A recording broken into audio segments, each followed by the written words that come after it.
Yes, the moment that we knew the patient is positive, we followed the guidelines that is submitted by the Ministry of Health. So what we did is we called them. They've sent a committee here of 3 members. They got the details, and they also called a doctor, a medical officer who's working with them. So they came here. It took us 5 hours during the day to go through all the logistics of what's supposed to be to handle these cases. And by late that afternoon, I phoned them. I asked them, what must I do now? Because I have to follow the guidelines. They said I must send the patient to Robert Mugabe Clinic. It came from the medical officer, and that is what I did. Okay, because the minister claims that the government was not informed at all. Do you think he was probably misled by his officials, or what happened in this case? I don't know, because I think the minister doesn't know what really happened, because this is what happened on ground level. We called them, we were informed by them, and they have sent the ambulance, not my ambulance. We made use of their ambulance that they've put on the guidelines that we have to use. So if they were not informed, why did they send their ambulance? Yes, we act upon what is set on the guidelines on that stage.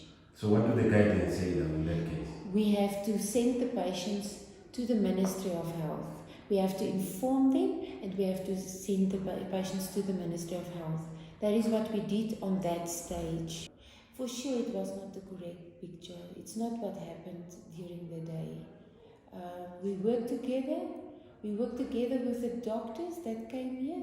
The Ministry of Health sent 3 doctors to assess the patient. We worked together.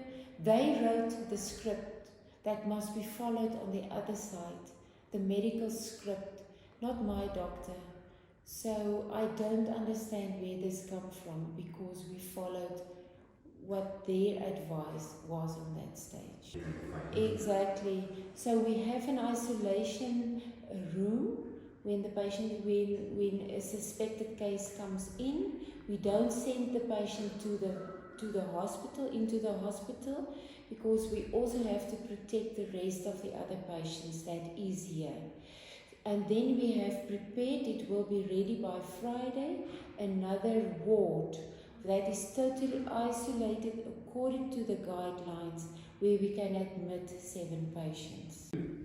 On that stage, on that stage 2 weeks ago, we thought we have to, because the guidelines said the patients must go to an isolation unit at the state.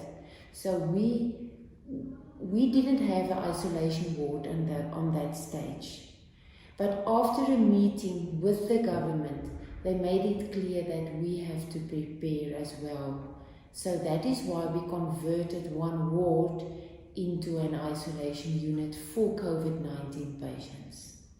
Can you just explain the risk that was there if you hadn't moved the patient to follow those guidelines? Yes, on that stage I had to keep the patient in an isolation room far away from the other patients, because that morning there was 121 patients in the hospital. So I have to protect them, not to expose them at that stage. No, there's no patients, COVID-19 patients in the hospital. So they're safe at the moment, and we are prepared. No, we went to the minister, we offered our services to the minister, all the private hospitals, and you will be surprised what we did. So what did you do, for instance?